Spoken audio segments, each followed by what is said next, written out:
So I have one question about Creed 3, and that's where the hell was Rocky?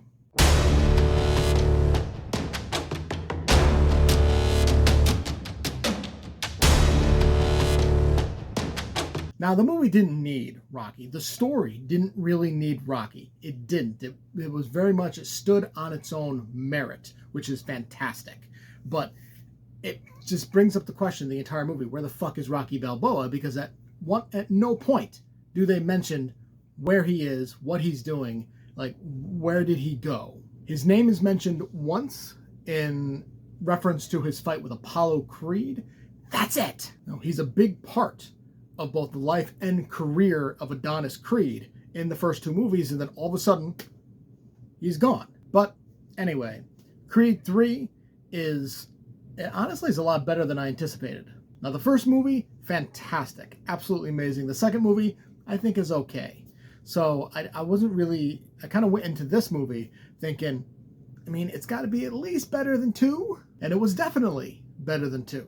And it is 100% helped by the overall drama between Adonis Creed and Damian Anderson. They have a past, they have a history, they grew up together as kids, and then all of a sudden, one goes to jail, Anderson, and the other one becomes rich and famous in the career that the other one wanted.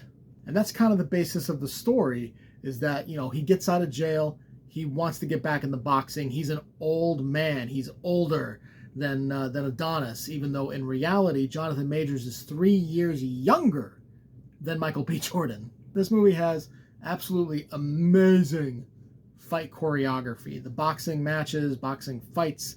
I'm not really a big boxing fan, so I don't know the exact terminology, but it is absolutely amazing. You feel like you're watching a real fight. And at one point during the big battle between Creed and Anderson, it's, you know, he kind of gets in his own head, I guess, because they're in Dodger Stadium, huge stadium, but it's just them in the ring. It's just them two. Everybody else is gone.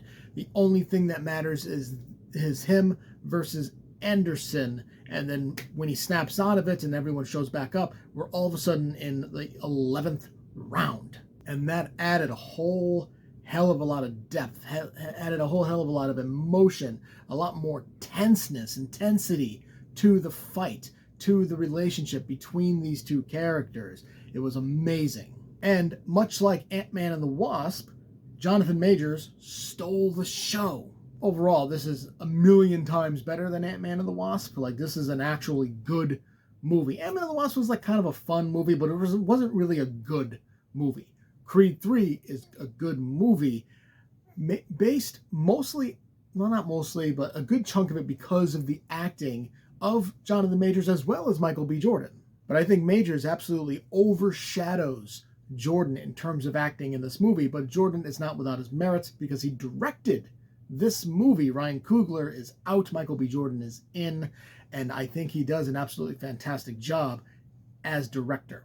At the end of the day, yes, I went into Creed 3 thinking it was going to be kind of meh, because the second movie was okay at best. So it exceeded my expectations. The fights, the boxing is amazing. The training montages are amazing. The acting is brilliant. The cinematography, especially during the fights, mind-blowing. Like, this is a legitimately good movie, and it's very hard for a sequel, let alone the third movie in a series, though if you count it along with the Rocky series in general, this is like the 8th movie, I think.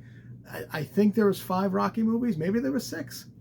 It's the 8th or 9th movie in the overall Rocky saga. But this movie really sets itself apart because there's no Rocky, and again, while it's kind of questionable as to like what the hell happened to him because it's not mentioned at all, the movie stands on its own merits because it doesn't need Rocky Balboa.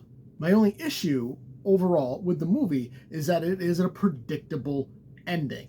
Like, at no point did I think Creed was going to lose. And that's not a spoiler. We all know Creed wasn't going to lose. He's Creed. The movie's named after him. I mean, yes, in the first movie he lost. But guess what?